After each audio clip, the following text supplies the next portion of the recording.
Welcome to the video. My name's Steven. It has been a while. YouTube, I'm back. I'm making another video. It's been a long time since I've been around, but here we are, back with another video. We're going to talk about why your business is not growing. If you don't know who I am, my name's Steven. I'm pretty sure I already said that. Click the fucking subscribe button, baby, because we make videos all the time. Let's go ahead and get into it. Also, if you want someone to run ads for you, click that link in the description because that is my job. That is what I do. I help people grow their business and their personal brand. Let's get into the video. I'm stoked to do this. I'm back, ladies and gentlemen. So when you are born, this is you. Throughout your entire life, you have different experiences that affect who you are today. And so there are 5 senses, right? Touch, smell, taste, hearing, and seeing. And that's supposed to represent all 5 of them. And you have inputs that are coming to you via those 5 sensory experiences, right? And so your life will look vastly different from somebody who is born at the same time as you because they have different experiences than you and anyone in life. So you're always going to have different experiences. And so this guy in blue sees the world completely different from the world that the guy in red sees. And so the thing is, you have a belief about every single thing in your life. Everything. So if I had to make a scale and say we're just talking about books, for example, that's the first thing I looked at. This scale for books, right? This red guy and this blue guy might have different opinions on books. So for example, the guy in red might have grown up and his dad, his entire life, or mom, or whatever, his family and his school and his teachers push reading down his throat to the point where he just didn't want to do it, and none of his friends wanted to do it. So if this is the negative side of the scale, and this is the positive side of the scale on the right here, on the negative side of the scale, he has like a boulder here, a negative experience, right? And these stack up, so it's not just one, it's multiple experiences. Where this guy in the blue might have had a positive experience.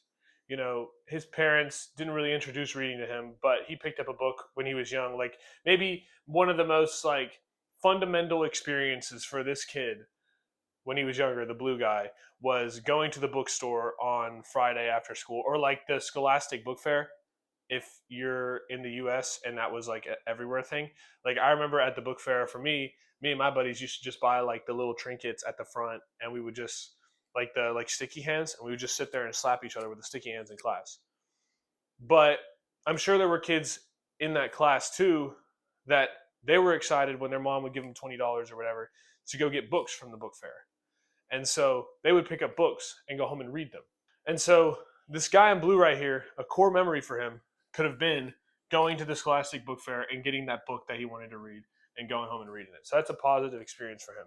Now, obviously, I kind of drew this on the same scale, but the experience is different for both of them, right? But if we're just using the guy in red, this guy in red might have had a bunch of terrible experiences with books, and this guy in blue might have had a bunch of positive experiences. But ultimately, it doesn't really look like this. It kind of looks a little bit more like this, where this guy had a few negative experiences, but mostly positive experiences with books. I'm going to relate all this back to your business here in just a second. All right. Now, the thing is, for every thing in your life, you have what is called a fundamental belief.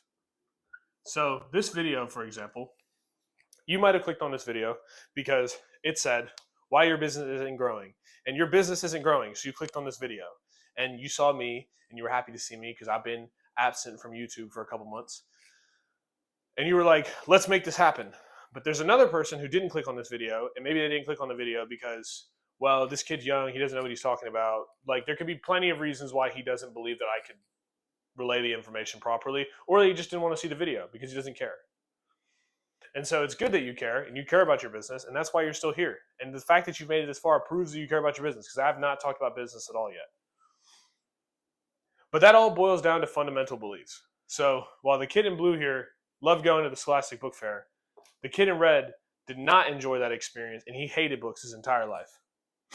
And so these guys both operate with those beliefs.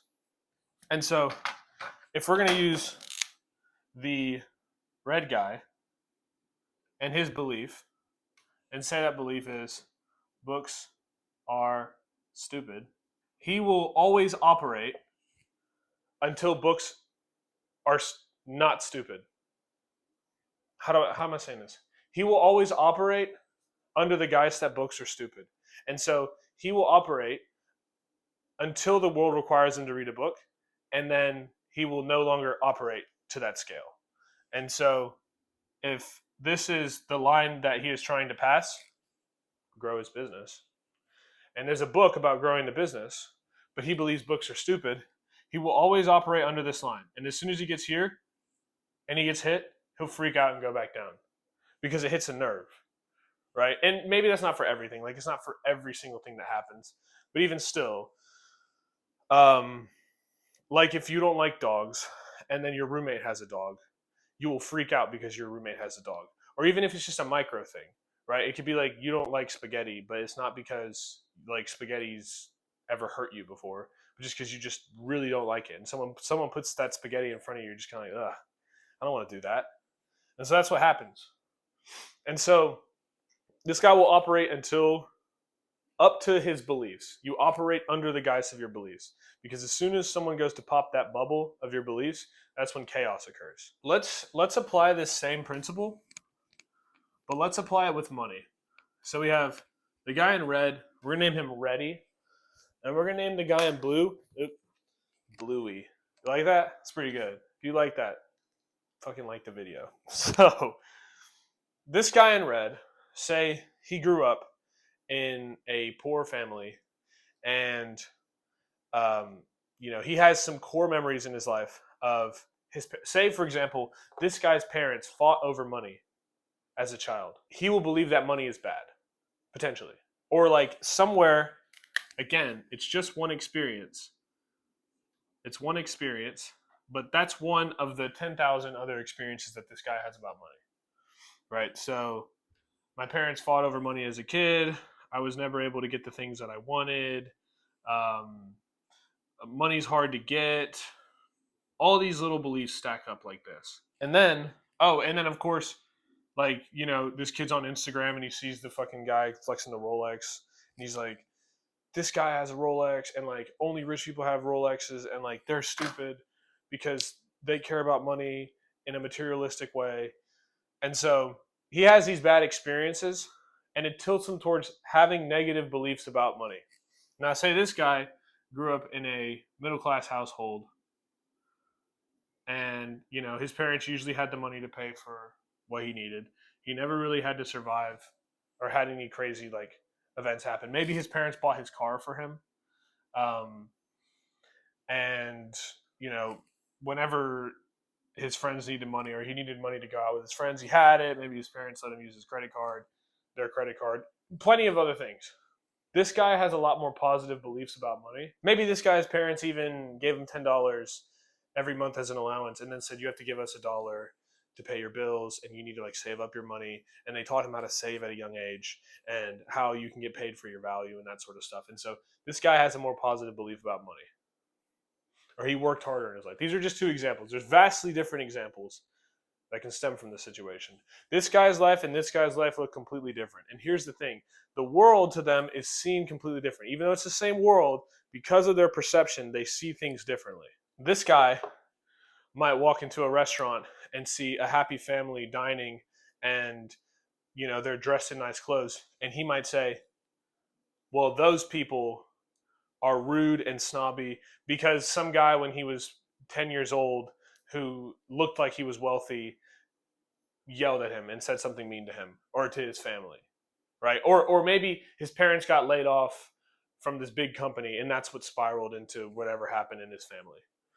Whereas this guy sees a nice family having dinner, and he's like, they're just a nice family having dinner.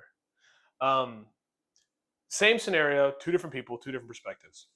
The point that I'm trying to make here is that whatever you're doing in your business is a reflection of you as an entrepreneur. And if you are struggling in a particular area, which if your business isn't growing, it's most likely acquisition, it's because of your beliefs around your acquisition system.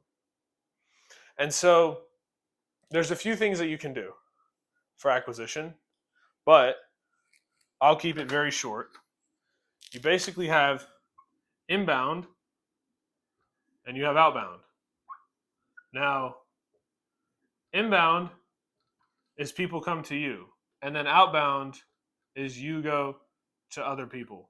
So this is you right here. People come to you, and then outbound is like you reaching out to other people, and like that's a little megaphone, and you're like telling them like, "Hey, I have this thing." Those are really your two options. Now you can dive it down a little bit more. Like here you have paid ads and you have organic content, and then here you have warm and cold outreach. But this is the basic breakdown and fundamentals of the two things that you can do. I do consulting, and I help people who are starting their business, and I also help people who already have bigger businesses. When I'm consulting and I'm talking to people starting their business, their biggest problem is that they're scared of outbound, right? And this is the one I hear all the time: fear of rejection. And this one is usually fear of poverty. Now, let me explain. Inbound, obviously, you're going to have people come to you just in general. But the thing is, it's not predictable when you have referrals, right? At some point, the referrals are going to dry up. Here, people are scared to get told no. That's a problem too. Here's the deal with this stuff. There's two resources that you can use in this situation. Here, you can use money. And then over here, you can use time. And the thing is, both of these resources are very expensive, although this one is more expensive. But if you're in the beginning stages, you don't have the money to do it. And so you're like trying to figure out how to make it happen without the money, and then you don't know what to do.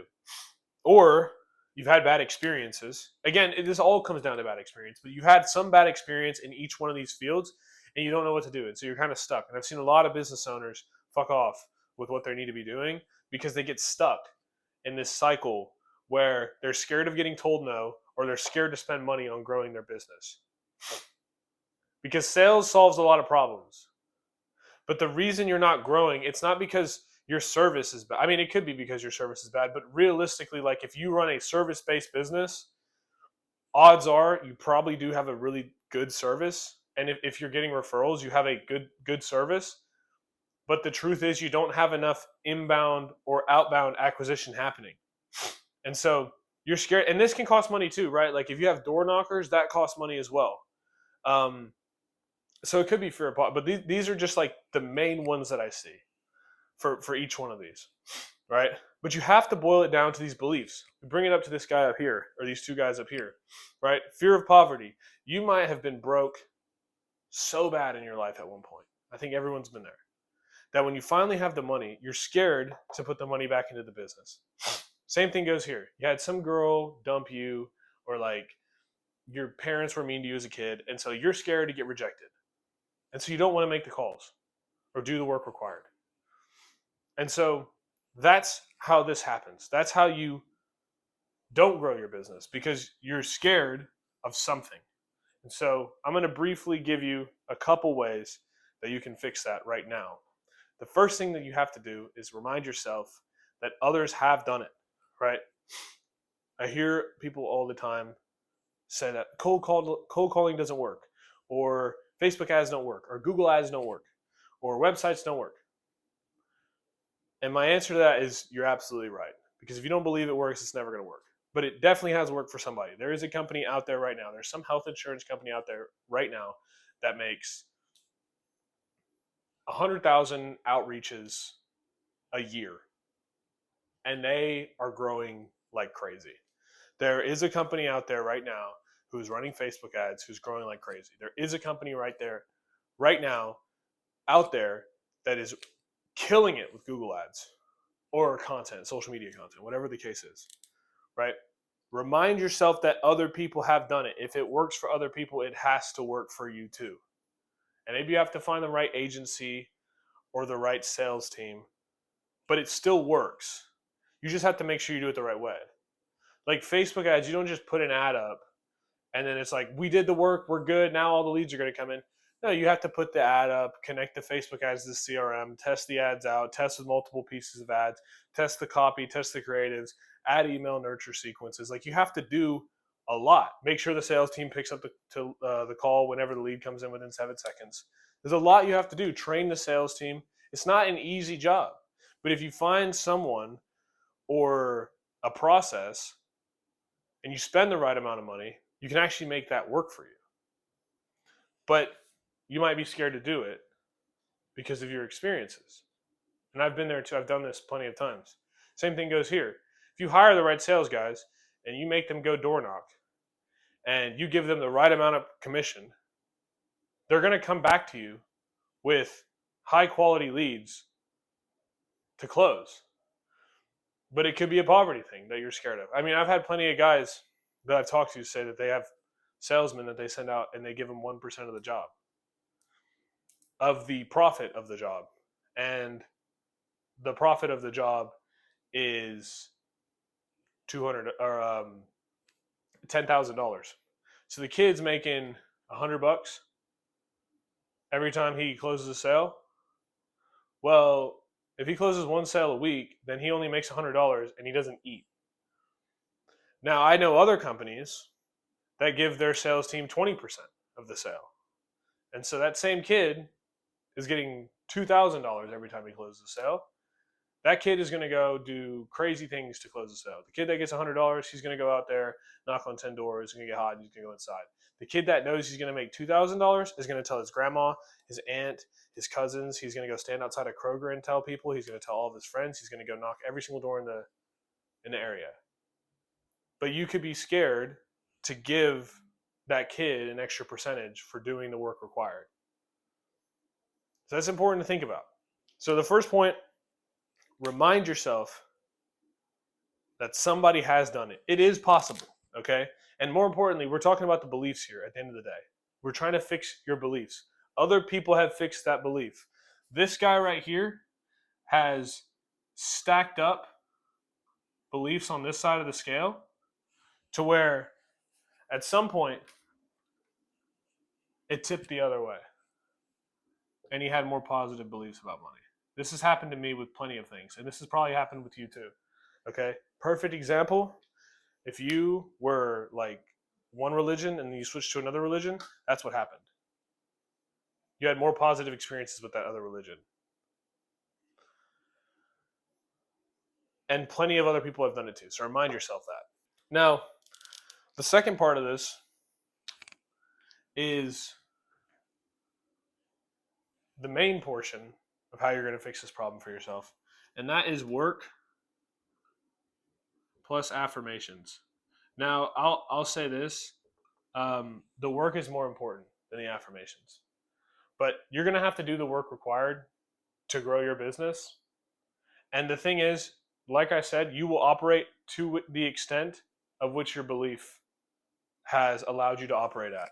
And so if this guy right here, how I originally had it drawn out, like his belief scale was tipped the other way because he believed, or I don't know, he had some belief about how money is evil, right?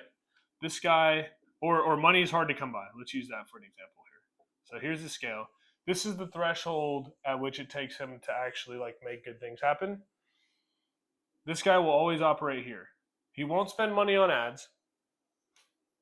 He won't hire new employees because in his mind, he has fear of poverty. And he's scared. He's scared to spend money because he doesn't want to be poor again. And so the work that's required is pushing past that. That belief is resistance to your future self. And so the thing is, there is a you today and a version of you tomorrow. I hope you can see that. There's this you today, and then there is the future you. And the thing is, the future you happens through the work. So say, for example, you run a business and you're doing $200,000 a year, and you want to get to $1 million a year. this future version of you is making $1 million a year because he got rid of the previous version of you.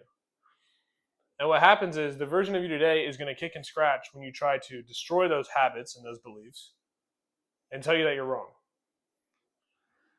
But your future self can never exist until you destroy those beliefs. So that fear of poverty is what's going to keep you here at $2,000 a year.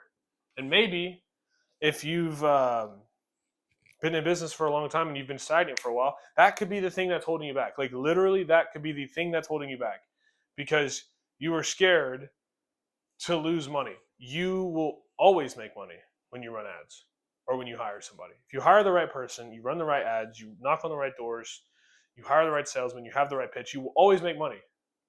But the thing is, you might be scared to do that stuff because you have some fear. Here, these are, by the way, like two of the really primal basic fears that like humans all have. I mean, I still have these fears myself. So I'm not saying I'm better than anybody else. But I've managed to tip more towards the other side of the scale because this is not binary. It's not, are you have a fear of being poor? It's to what extent? And I'm not going to go over that in this video because I've talked about this so many fucking times. But there's a scale, and one being, can you see this marker? Let me see. Yeah, we can see. One being like not scared of poverty, and then 10 being like super scared. You're like penny counting and clipping coupons out of a magazine. You're somewhere along this scale. And I've talked about how to break these beliefs in more depth in other videos. But the work that's required is doing the thing, right? What's gonna help you here is doing the inbound and outbound, or hiring that employee, or hiring that agency, or putting yourself in these uncomfortable positions. So ultimately, it's uncomfortable positions. You want to be uncomfortable. And the thing is, this you, the person you today, is going to say, no, you should not fucking do that at all. That is stupid. Don't listen to that. The you right now, like, there's a good chance the version of you right now has already said in this video, this is fucking stupid. That's not the case. That is not the case. No, everything's fine. And that's because your brain and the current version of you knows how to survive. It wants to do everything it can to survive. So it's going to tell you that no, you're wrong. Save your money. Save your time. Don't go out and do the things that are required to grow your business because we're comfortable here. And the thing is, it's the truth. You make a little bit of money and you start doing good and your bills are paid. You got a little bit of extra money on the weekend. You're like, oh yeah, life is good. But you still want to grow that business. So that's what you got to do. You got to put yourself in uncomfortable positions, right? And ultimately, this is pain. You want to put yourself in pain. Not like physical pain, but like the hard work that you don't want to do. Hiring that employee and paying them an extra $3,000-$4,000 a month that you could have kept as cash flow for the business. Ooh, that's pretty rough, right? Spending $10,000 a month on ads. It's brutal. That's painful. That's how you grow the business. Now, on the other side is affirmations. You're going to be careful with this one. It's a plus sign. And this part is optional, I believe. You don't have to believe in it. I think it's helpful, but it's still optional. I am statements and reminding yourself, just having reminders that shit's okay. I mean, I know guys who run $5-6 million businesses. They've been stuck at $5-6 million for 3 years. They want to get to $20 million. They don't know how to. And they're scared to spend a single dollar on marketing or hiring a new employee because they're frugal. Like, why are you frugal? Why be frugal when you can make more money instead of hoarding it all for nothing that's ever going to happen? You can spend that money, make more money, and then you can hoard even more money. Or you can like give it to charity or whatever you like to do with it. That's why you clicked on a video. It's to grow your business. It's not. Anyway, so reminders. That's affirmations. The next couple things you can do is to change your environment. I'm gonna erase this. Talk about your environment for a little bit. So I'll get rid of this too. All this can go. So if you have inputs and outputs and then a system in between that, So, or this is your process right here in the middle. This, by the way, is a teaching from Sam Ovens. Input, output, and then feedback. This is how things happen in your life, by the way. So you have inputs, and you have a process, and you have outputs, and you have feedback to your other inputs. The thing that changes this whole thing is your environment. And your environment is what this entire process, this system right here, how this entire system works. This is called system thinking. Okay. And so say you have very negative people in your environment. Well, you're going to only work to the extent of those negative people. And the thing is, these beliefs, this fear of poverty and rejection, and all this stuff, happen because of your environments, right? So we got this guy right here. I'll draw him again. In his environment, he has taste, see, touch, smell, hear. All of the things potentially that got him there. Like if you're a young man and you're like single and you've been living in the same town your entire life, you got to get out of there. Or woman, whatever. You got to go somewhere else. Because odds are the reason why you're stuck, the reason why your business isn't growing, your life isn't growing, whatever the situation is because your environment is affecting your system. So say you want to start an Instagram page for your business, you make your first video, that's the input. The process is the editing and the like getting the stuff together and everything. And the output is the video that you put online. And then the feedback, say you live with your college roommates or whatever, your fucking mom.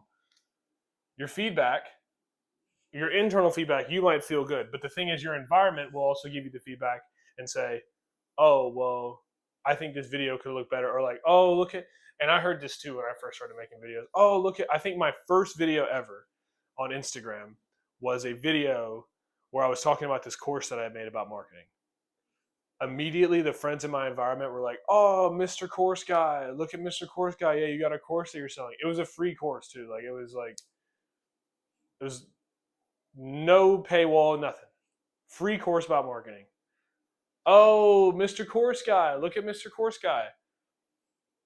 That made me not want to do YouTube videos. And then the last two things that I want to mention with all of this stuff is you get these people out of your environment, but you also get inputs out of your environment. So like the news and the internet and like social media.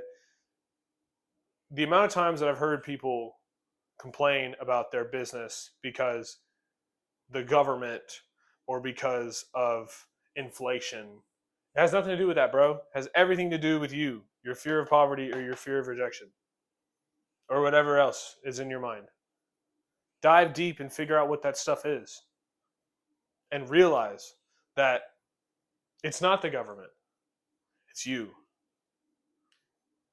It's not that business partner that fucked you over. It's you. And when you start to realize that stuff, you realize that's why your business isn't growing. And so when you change your environment and you stop listening to the internet and the news and what other people are saying, and you start focusing on your business and growing it the way you want to, whether it's with inbound, outbound, whatever you want to do, you start growing your business. The moment that you can operate outside, I don't have the graph anymore, but the moment that you start operating outside of those beliefs, outside of those norms, and you only do that through pain and uncomfort, that's how you make that happen. If you want someone to run ads for you, grow your business, help you out, be there for you, and help you get extra jobs every single month, click that link in the description. Book a call with me and we can talk. And guess what? If it doesn't work out, this is what I do too. I do free consulting for people. And I got 2 more slots for free consulting. I'm only taking on 2 more people. It's literally a call every single week, 30-minute call on Zoom.